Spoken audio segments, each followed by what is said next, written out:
Bonjour, dans ce vidéo tutoriel, j'aimerais bien vous présenter 5 logiciels qui servent de composition de documents scientifiques de grande qualité, utilisés principalement par les scientifiques.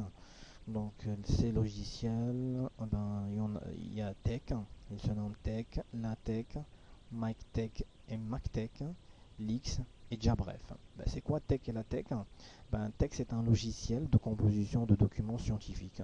Donc si vous avez un rapport qui englobe des formules mathématiques, des schémas un peu spéciaux ou ainsi de suite, Tech et LaTeX, Tech c'est la version ancienne et LaTeX c'est une amélioration de Tech. LaTeX elle a été améliorée en 1985 par Leslie Lampard et Tech a vu le jour plutôt par Donald Knuth. Donc les deux, ils présentent une interface de validation de commandes. Donc c'est un langage avec une interface de validation de ces commandes. MakTeX et MikTeX. MikTeX c'est une distribution. En fait, MakTeX et MakTeX, les deux, ce sont des distributions. C'est quand une distribution, c'est juste des packages qui reçoivent les commandes de LaTeX et Tech. Et avec ces packages, il y a un algorithme dedans bien précis qui transformera ces commandes en un résultat, en un résultat que vous souhaitez. Donc MikTeX c'est une distribution pour Windows et MakTeX c'est pareil mais pour Macintosh. Et pour Lix, en fait, Lix si on veut dire, c'est une amélioration carrément plus poussée de LaTeX de Tech. C'est quoi Lix? En fait, Lix c'est un logiciel de type what you see is what you mean. C'est pas un logiciel what you see is what you get, comme Word. Donc avec Lix, vous allez valider votre document et les commandes aussi, les commandes LaTeX. Mais la validation de ces commandes LaTeX n'est pas la même que sur LaTeX et Tech. Je vous explique. Sur LaTeX, il va falloir taper ces commandes manuellement. Donc, par exemple, vous tapez charger la balise telle et vous mettez en italique telle phrase. Vous allez valider ces commandes. Avec Lix, c'est pas le cas. Donc vous allez taper votre document, votre texte ou votre phrase, et vous avez un ensemble de boutons. Vous sélectionnez la phrase ou le paragraphe ou le texte et vous validez la commande en cliquant sur un bouton. C'est en fait un raccourci qui validera la commande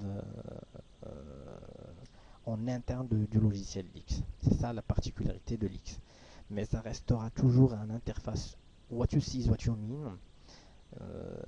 C'est très intéressant.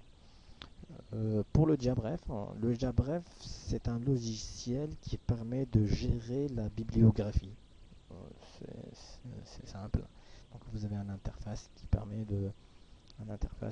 de gérer vos publications selon l'auteur, le nom du journal, le titre de la publication, la date de publication et ainsi de suite. Donc en fait, ça gère un petit peu votre base de données bibliographique.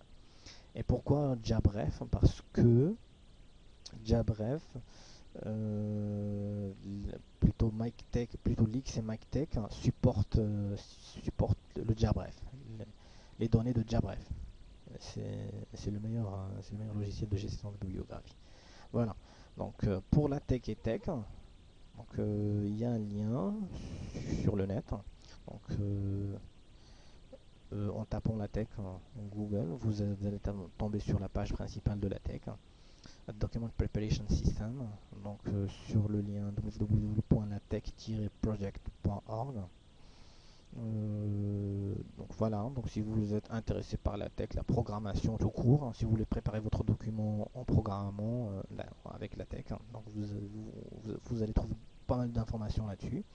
Sinon, pour le MikeTech, là c'est une distribution qu'il va falloir télécharger, qu'il va falloir installer sur votre ordinateur. Donc c'est l'ensemble des packages qui traduit les commandes validées par la tech. Mais nous on va pas les valider par la tech, mais c'est plutôt par l'X. On va voir plus tard ça. Alors pour la tech, pour le télécharger, donc vous allez sur la page principale www.miketech.org et vous allez sur le lien MikeTech 2.9 pour le téléchargement download. Vous cliquez sur ce lien. Donc vous allez tomber sur la page, la dernière version c'est 2.9. Là, installing Basic MikeTech System. Donc pour l'installation, en fait ça c'est pas le téléchargement direct de MikeTech, mais c'est plutôt l'installeur. C'est l'installeur de MikeTech. Donc vous allez installer un petit programme, c'est lui qui va s'en charger de télécharger les différents packages. Donc là vous avez le 64 bits expérimental, apparemment c'est une version expérimentale. Donc sinon vous téléchargez la version complète. J'ai téléchargé moi la version complète et c'est conseillé donc de télécharger tout le package.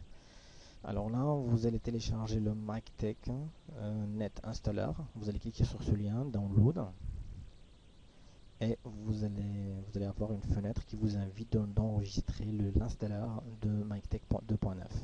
Donc ça je l'ai déjà fait, j'ai téléchargé l'installeur, j'ai déjà installé pas mal de packages sur mon ordinateur. Je vais vous montrer l'installeur, plutôt le MikeTech. Alors là, tous les programmes. MikeTech, voilà, MikeTech 2.9. Voilà, donc les liens. Et vous pouvez donc ici il y a maintenance et admin. En cliquant sur ce dossier, vous allez avoir 3 liens. Ça c'est le update, settings et package manager. Donc ça et ça c'est pour le setting, ça pour manager directement chaque package.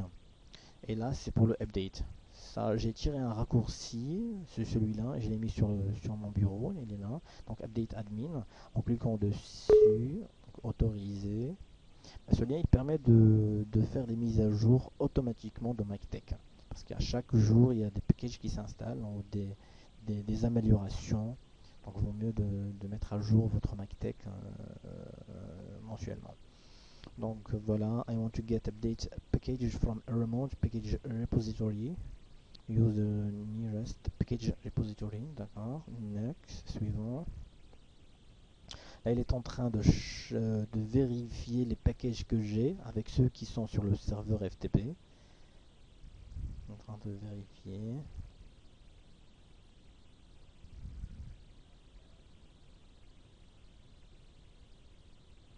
En fait, ça prend du temps, le téléchargement et la mise à jour de MikeTech.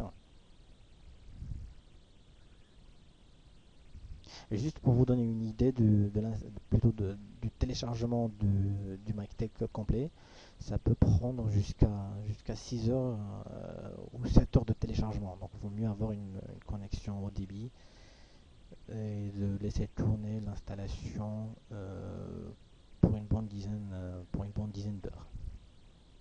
Voilà, il est toujours en train de chercher. Donc, en attendant ça, je vais vous montrer. Voilà. Donc voilà les packages. Donc il a comparé. Apparemment, je devrais faire une mise à jour complète de ça. Et on a des mises à jour qui datent de 2010. C'est une mise à jour. Donc le old, ça date de 2010 et le new, en fait c'est une mise à jour de ce que j'ai. Donc voilà, distribution Arabi par exemple. J'ai une ancienne version qui date du 16 octobre 2010. Il va la remplacer par celle du 25 mai 2011 et ainsi de suite. Je sélectionne select all et faire suivant.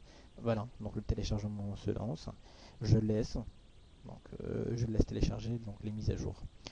En attendant, on va voir la page principale. Ça, c'est pour la distribution MikeTech pour Windows. Pour la tech, donc si vous voulez programmer, mais pour la programmation directe. Alors là, pour MikeTech, on va voir pour l'X. Alors là, l'X, c'est un logiciel, c'est un très très récent logiciel. Il date de 2010, pardon. Donc c'est très récent. C'est un logiciel qui permet de valider vos documents LaTeX. C'est plus facile, c'est plus facile que de travailler sur LaTeX tout court. Je vais vous donner une idée. Donc, pour le téléchargement, vous allez cliquer sur le bouton download pour télécharger l'X. Voilà, on fait download. Alors là, vous allez tomber sur cette page. Il y a le source code, comme toutes les distributions gratuites pour pour les programmeurs. Vous avez l'X Installers Binary Version. Donc vous avez donc les versions binaires pour Windows, pour macOS X et pour Linux. Donc, on va télécharger celui pour Windows. Alors là, il y a le Windows Installer can be downloaded here. Voilà, pour la version 2.0.0. On va télécharger celui-là. On clique dessus. Voilà.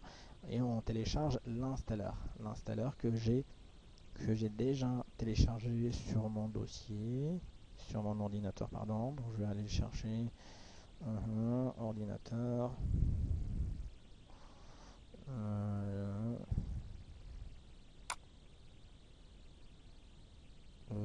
Téléchargement. Alors l'installeur, voilà, l'installeur 2.0.0. Je fais un double clic et je lance l'installation de l'X version 2.